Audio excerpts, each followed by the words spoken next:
Oh, I can't hear you. Hold on. Say something. I can't hear you. Oh, it says connecting to audio. Or sell your There you go. data. There you go. Okay. Hi. Hi, how are you? I'm so good. I'm so good. It's great to see you. You too. Um, all right, well, let's just jump right in because I'm running late. I already got here late. I feel terrible. I'm so sorry. Oh my gosh, please. So I'll just say welcome, Sarah, and we'll just jump into it. Sound good? Okay, great. All right. Yeah. I should hold this up. Okay. Oop. Okay. Oh, forget that one. All right. Welcome, Sarah. Thanks so much for coming on Moms Don't Have Time to Read Books to discuss Little Earthquakes, a memoir. Thank you for having me. Of course. Your story was so powerful, as you know.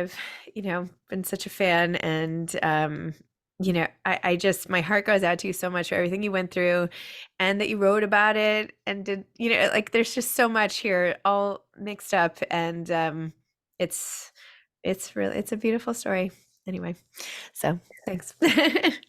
Thank you. Thank you, Sibby. And thank you for coming to my launch last week. That just meant the world to me that you showed up Oh, and I you've been really want. such a supporter of the book. And it really is such an honor. And, when I brought this thing out into the world, I just hoped that it would resonate with people. And the fact that it's resonated with you has been really, wow, it's been really special for me. So Oh. thank you. Well, I was like kind of mortified by my kids' behavior. We Oh, were, it was like late. They were not. I love to bring them to book events at night when I know they're around. But I don't know. It was one of those nights, and I was just like, please, just please, both of you, come on. I Anyway, think so I we've all couldn't been stay. there. Could not stay as long as I wanted to. But I'm like, you know what? We're just not going to do this. So anyway. That's okay. That's okay. We get it. We're all mothers. We get it.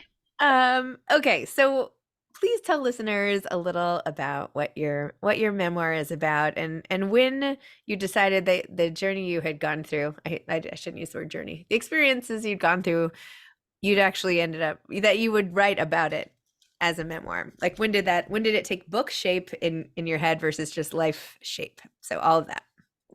Okay. That's a lot. I'll try and I'll try and bring it down. Um, so the book is about when I was 36 years old, and I was working in my practice as a clinical psychologist. Um, and I was pregnant with my second child, Sienna, who is healthy and spunky and doing great. Um, and I found a lump in my breast and assumed both me and my OB/GYN assumed that it was a milk duct that was clogged.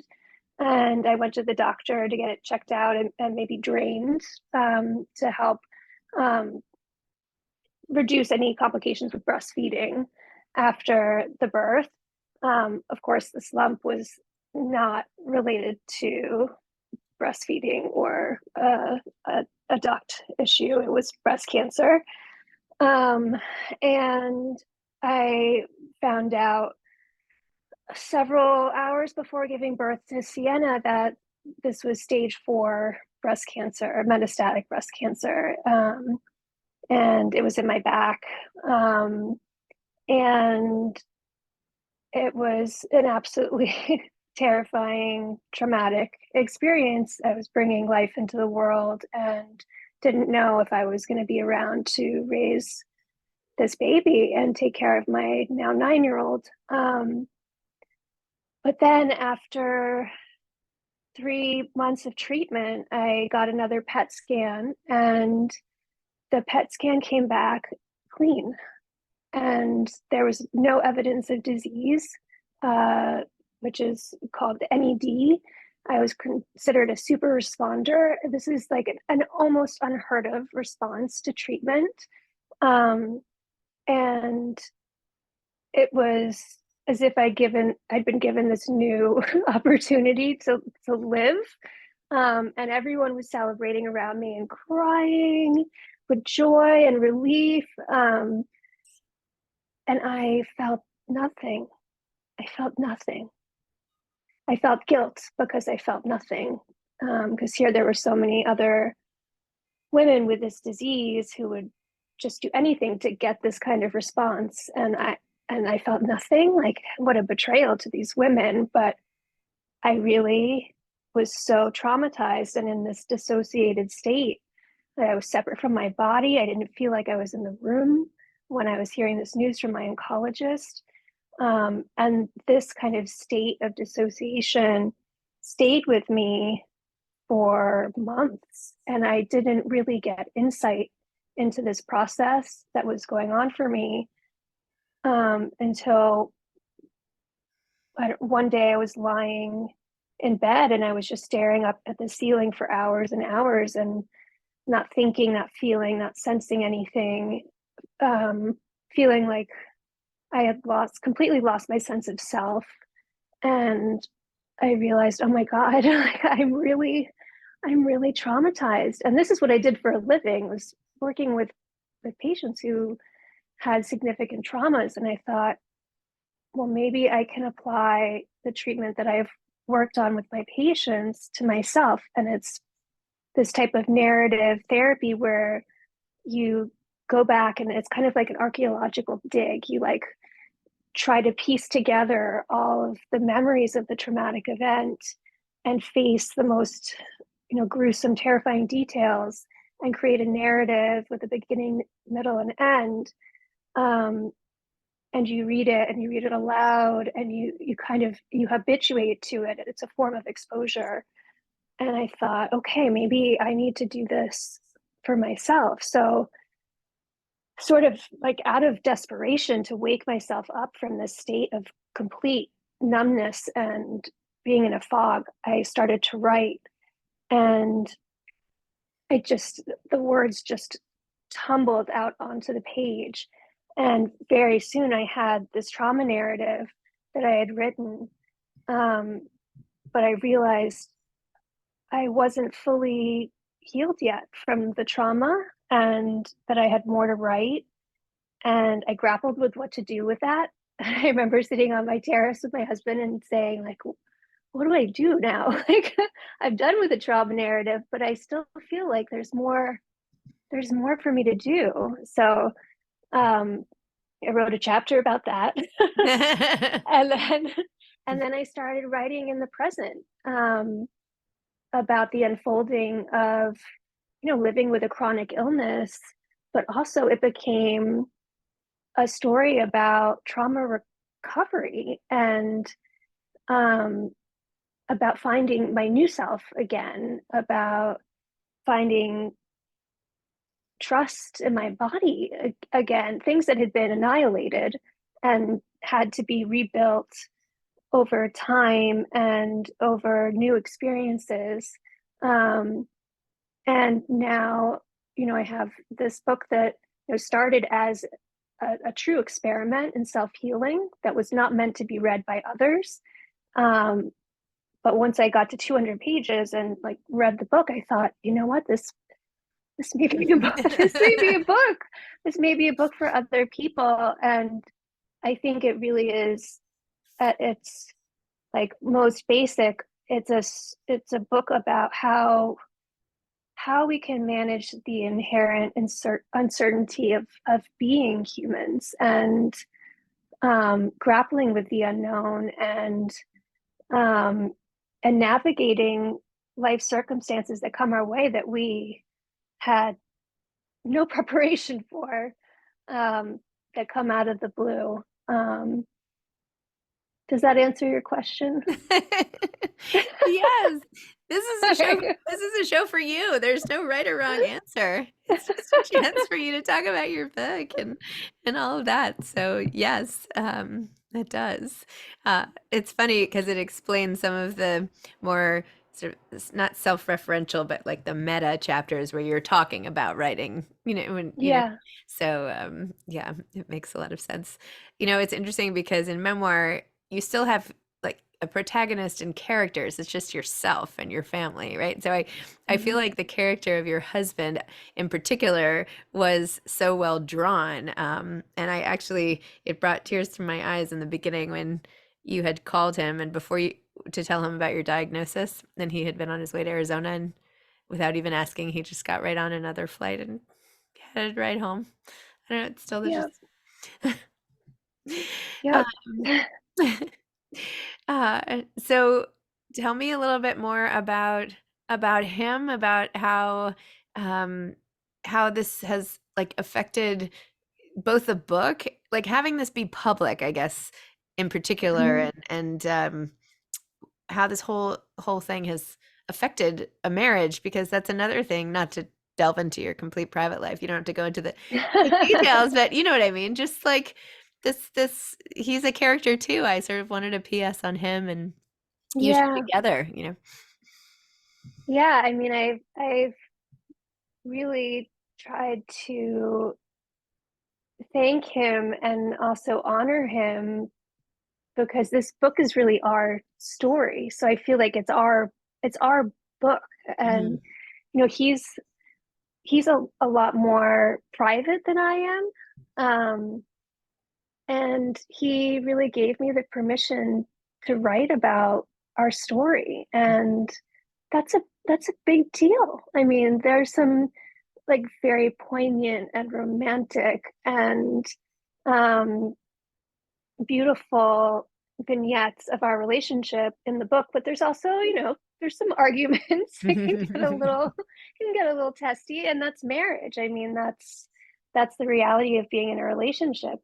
But I think he's been incredibly generous in terms of letting me put our relationship out there for the benefit of other couples and other people who are navigating a trauma in their relationship, because it's really hard. And I mean, marriage is hard no matter what. But you throw a trauma into a marriage and it gets that much more difficult. Um, he's he's been great. He's super excited about the book and giddy. And he used to work in publishing way back when.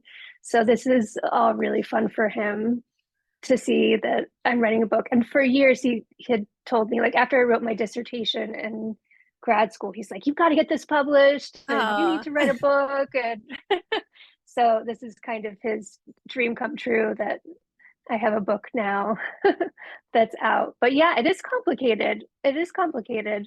And we've talked about, like, what is it like for people to know these intimate details of our lives. And for me as a psychologist, this is a huge shift because with my patients, I was, you know, sometimes I would disclose a little bit more depending on the client, but in general, I was really boundaried, and I'm not boundaried in this book. I mean, you know a lot about me, Zibby.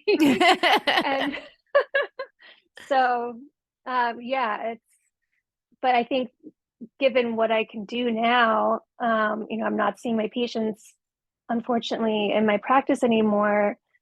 This is my way to really reach people. And I think being authentic and letting it all be out there is really a way to connect with people on a human level, and you know validate that what we're going through is human, and you're not crazy for having these thoughts or feelings or experiences, um, and you're not alone. Like, Mhm.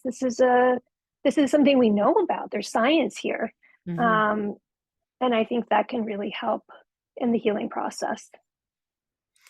This whole notion of being boundaried, I understand the value as a therapist. That's like part of the contract. Right. It's not about your sharing all the time. Otherwise it would just be friendship, honestly. But um, Right. my husband Kyle, like I used to be very much like, well, this is this person's role and this is my role, and like, no, no, no, I'm not supposed to ask so and so about their weekend, like they're this, or you know what I mean? Like, and he was just like, what are you talking about? Like, that everybody's just like a person. And I'm like, no, but we're all in these roles, and you're not supposed to do, and he's like, yeah, I don't buy that at all. So I've actually like completely moved over to his interpretation, and feeling like a lot of the artificial boundaries don't serve a purpose. Yeah.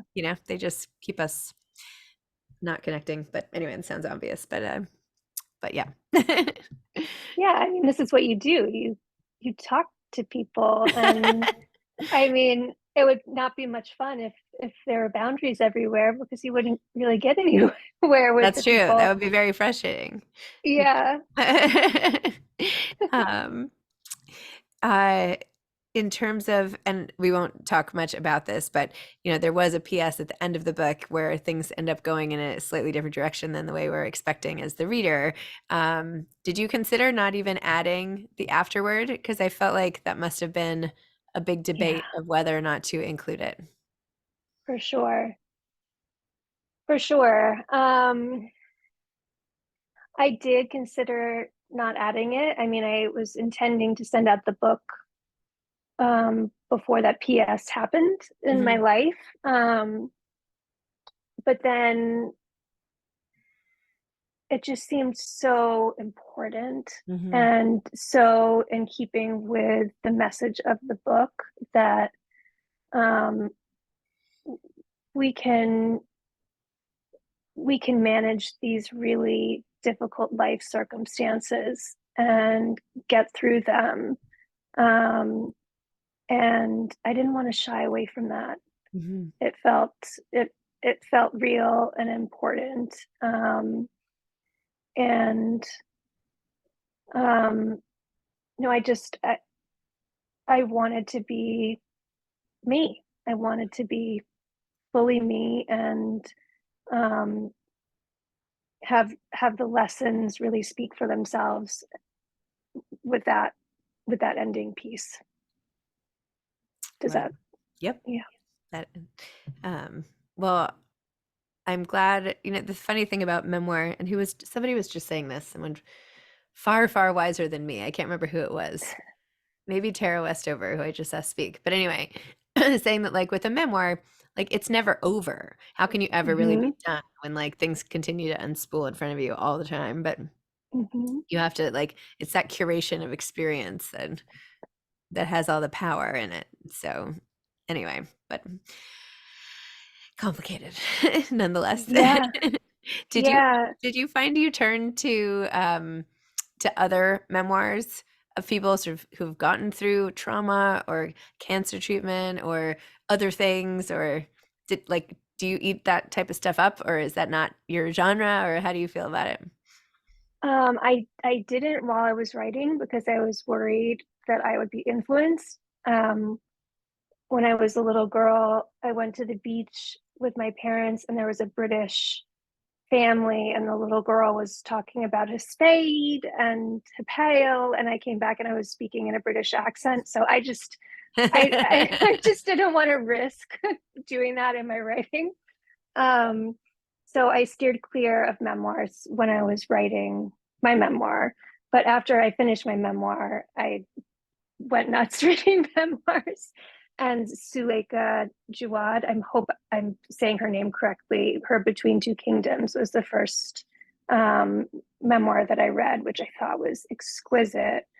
Um, and then I went into a whole big Melissa Febos obsession, and I love her writing. Um, and Rebecca Solnit. Um, but I read a lot of psychology based texts still. So I'm reading um, like existential psychotherapy. I, I I do still consider myself like a student, and I think reading is so spectacular because you're just always in a student role and always learning. So it's really fun to read all sorts of different things. I just picked up The Power Broker yesterday, but I'm Oh, scared to start it because it's so big and I don't want to miss like all the smaller books while I'm reading it. But I'm really excited about that because I watched Turn Every Page, the documentary, which was so amazing. wow. Um, yeah, but I know I was I had keep some books on this little library cart right outside my office here, and I had the new Abraham Verghese The Covenant of Water, Verghese, mm, and then also John Irving's The Last Chairlift. And between the two of them, that's like 1,500 pages. So I was like, this could you could read like 6 books right, or two, but how many books could you right, read? Or I don't know. I thought it was funny.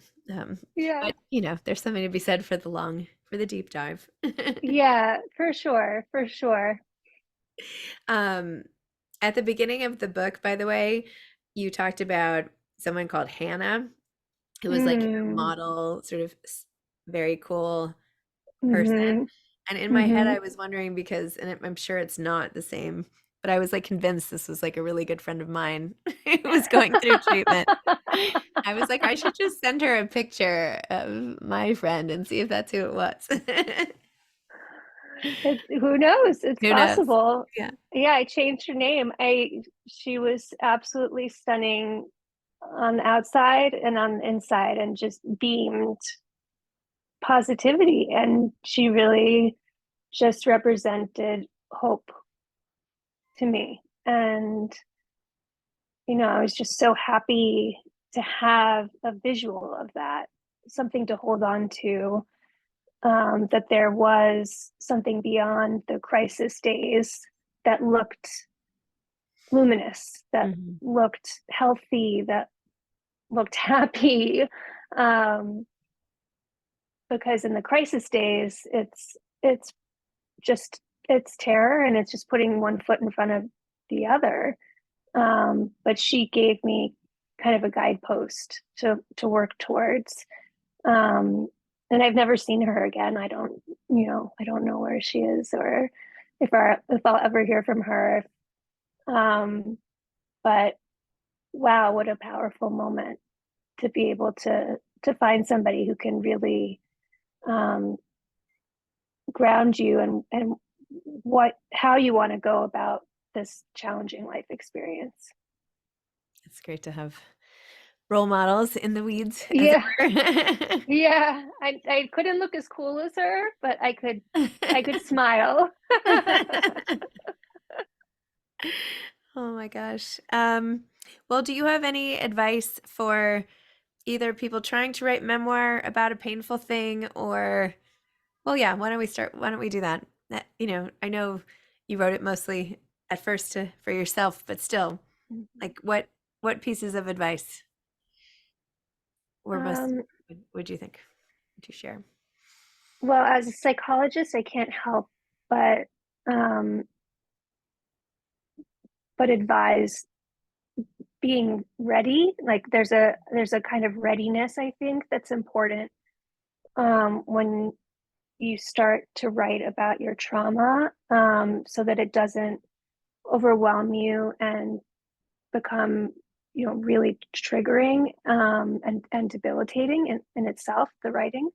um, so those are skills that you can learn in therapy, or I talk about at the in the final portion of my book, um, about ways to work on like learning about your emotion Mm, states, learning about trauma and its symptoms so you're not kind of mystified by what's going on. And you can compassionately say, okay, oh, this is going on for me right now. That's okay. This is the trauma. I mhm, can let it in. mhm, I don't have to fight it. I don't have to think, oh my God, I'm really weird and this has to stop right now. Let it, come and let it pass. You can let it in and then let it go. Um, Once you feel that sense of readiness, and maybe with a therapist on the side or a therapist working with you directly, um, you can start to write um, about your past. And how we do it in narrative therapy, is you just write down kind of the chapter headings Hmm. of, what were the most um, kind of salient parts of the trauma, and then you just add a little bit more text underneath, kind of like a paragraph, and then you go into the outline and flush it out, and really look for the sensory, emotional thinking patterns that were going on for you in those moments, um, and bring it to life, because a lot of those experiences have been muted Hmm. because of that dissociation that is totally adaptive, Hmm. that kicks in when you're really, really scared. Hmm. Um, but you can find it. You can find it. And when you start writing, it starts to open up that part of the brain that has kind of shut down those memories. And you can just get this kind of floodgate of information that pours out of you, which is what happened with me too. Um, but to be gentle with yourself and to know when you need to stop and take breaks, and um, and to really lean on a professional if you need help doing this work, because it can be it can be a lot. Yeah. It can be a lot. Wow. Sarah, thank you for sharing all of your experience. I'm really rooting for you on so many levels right now. So, Thank you. congratulations. Hang in there. And yeah, thank you for your book. Thank you so much, Sibby. Such a pleasure. You too. Okay. Bye-bye. Bye. Bye.